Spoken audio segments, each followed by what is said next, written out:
안녕하세요. 알기 쉬운 정형외과입니다. 오늘 얘기해 볼 질환은 오십견인데요. 흔히 오십견이라고 부르는 질환은 의학적으로 동결견 혹은 유착성 관절 낭염이라고도 합니다.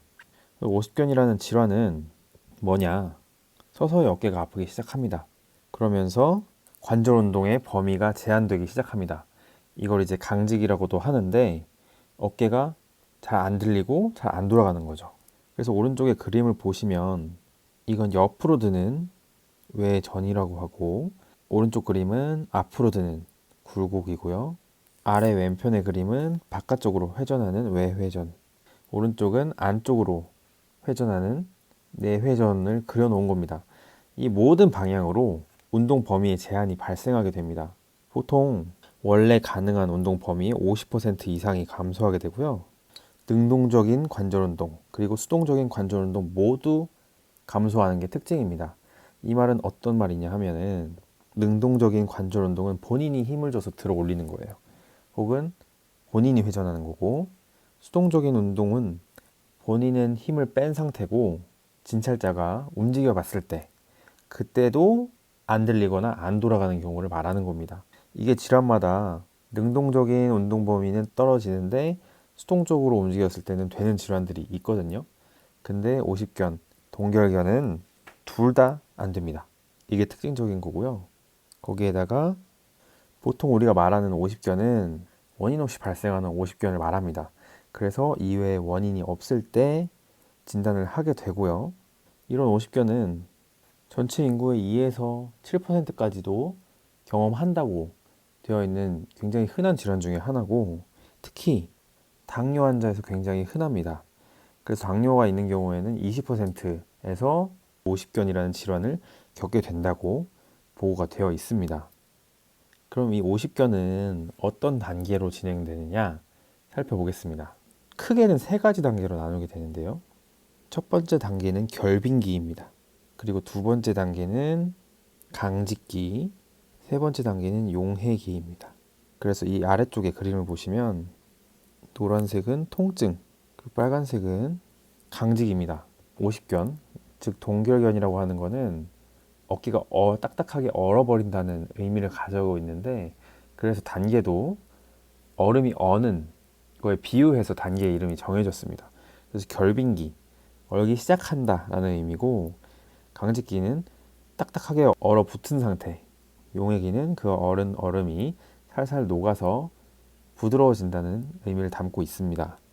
결빙기를 보시면 지금 서서히 통증이 강해져서 보통 결빙기 때 통증이 가장 심합니다. 그에 비해서 강직의 정도는 아직 약간씩 시작되는 상태가 결빙기입니다. 그래서 초반에는 강직이 별로 없는 상태에는 통증만 있기 때문에 이 오십견의 진단을 좀 놓칠 가능성도 있고, 다른 질환으로 잘못 진단되는 경우도 종종 있습니다. 그 다음에 강직기로 넘어가는데요. 강직기는 통증은 서서히 줄어들기 시작합니다. 물론 이때도 많이 아프신 분도 있지만 큰 흐름으로 봤을 때는 조금씩 좋아지고, 오히려 강직은 최고조에 달하는 상태입니다. 정말 딱딱하게 굳어서 기존 운동 범위 50% 미만으로 줄어든 상태가 강직기가 되겠고, 그 이후에 시간이 흐르면 통증은 많이 줄어서 거의 없는 상태지만 강직이 약간 남아서 그 강직이 서서히 좋아지는 용해기가 찾아오게 됩니다. 그래서 이 세 단계로 오십견, 동결견은 진행하게 되는데요. 각각의 단계마다 걸리는 시간들이 있습니다. 이 기간에 대해서는 책마다 그리고 논문마다 좀 다른데, 저는 이제 대한정형외과학 교과서 기준으로 말씀드리겠습니다. 결빙기는 보통 2에서 9개월 지속되고요. 강직기는 9에서 15개월, 용해기는 5에서 12개월 정도 겪게 되고, 총 기간은 평균 30개월 정도 겪게 된다고 되어 있습니다. 물론 이거는 겪는 환자분들마다 이 각 단계마다 걸리는 시간이 다르고 치료를 어떻게 받느냐에 따라 조금씩은 달라질 수 있습니다. 그래서 크게 보면 이런 식으로 세 단계로 진행이 된다 라고 알고 계시면 되고요. 보면 질환 자체가 굉장히 오래 걸립니다. 처음 결빙기가 시작될 때부터 통증이 최고조를 찍고 강직이 최고조를 찍은 다음에 호전될 때까지 굉장히 오랜 시간이 걸리기 때문에 괴롭죠. 좋아지는 속도도 더디고 그 동안 삶의 질도 떨어지고 업무에도 지장을 초래하기 때문에 굉장히 힘든 질환입니다. 그러면 많은 분들이 이 오십견에 대해서 가질 수 있는 질문들에 대해서 얘기를 좀 해보겠습니다. 우선 첫 번째로 치료를 안 받아도 저절로 낫는지에 대한 질문입니다. 초반에 오십견, 이 동결견에 대한 질환이 처음으로 기술되고 얘기될 때는 이거는 저절로 낫는 질환이다. 치료 안 해도 저절로 낫는다. 라고 알고 있었는데요. 사실 그렇지 않다는 게 많이 밝혀지고 있습니다. 치료를 안 받아도 낫는 경우도 많지만 10에서 30%는 증상이 남게 됩니다. 통증이나 굳는 강직이 장기적으로 남게 되는 결과가 발생을 합니다. 그리고 비수술적인 치료를 해서 낫거나 저절로 나았을 때 환자분은 만족도 좋게 나았지만 사실 정확하게 비교를 해보면 정상 측에 비해서 운동 범위가 한 10에서 15% 정도의 각도가 줄어들어 있는 게 발견이 됩니다. 그래서 이 증상이 남는 거를 방지하고 운동 범위를 좀 더 유지하기 위해서 초기에 적극적인 치료가 필요하다고 볼 수 있습니다. 그럼 동결견, 오십견은 수술이 필요한 질환인가요?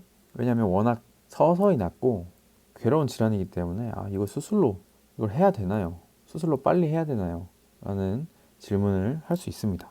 여러 가지 연구를 통해서 밝혀진 바로는 비수술적인 치료, 운동이나 스테로이드 주사, 그리고 약물 치료 같은 걸로 치료를 했을 때 90% 이상의 환자에서 만족스러운 치료 결과를 얻을 수 있었다고 합니다. 사실 이거는 물론 주관적인 만족도고 자세히 비교하면 운동 범위가 줄어들어 있고 그런 게 발견이 될 수는 있지만 전반적으로 치료를 만족스럽게 마칠 수 있다고 보고가 되어 있기 때문에 수술적 치료로까지 가는 경우는 많지는 않습니다. 그럼 오십견이 한번 지나갔는데 또 재발할 수 있을까요? 이 오십견은 한 번 발생을 하고 용액이가 돼서 좋아지면 재발은 거의 없습니다. 그래서 한 번씩 생긴다고 알고 계시면 큰 문제는 없고요. 대신에 14% 정도에서는 수년 후에 괜찮았던 어깨에 오십견이 올 수가 있습니다. 그래서 오늘은 오십견이 어떤 질환인지, 그리고 어떤 단계를 거치는지, 그리고 어떤 자연 경과를 가지는지 질문을 통해서 알아봤습니다. 다음 영상에서는 오십견의 치료에 대한 내용을 한번 다뤄보겠습니다. 그럼 오늘은 여기까지 하도록 하겠습니다.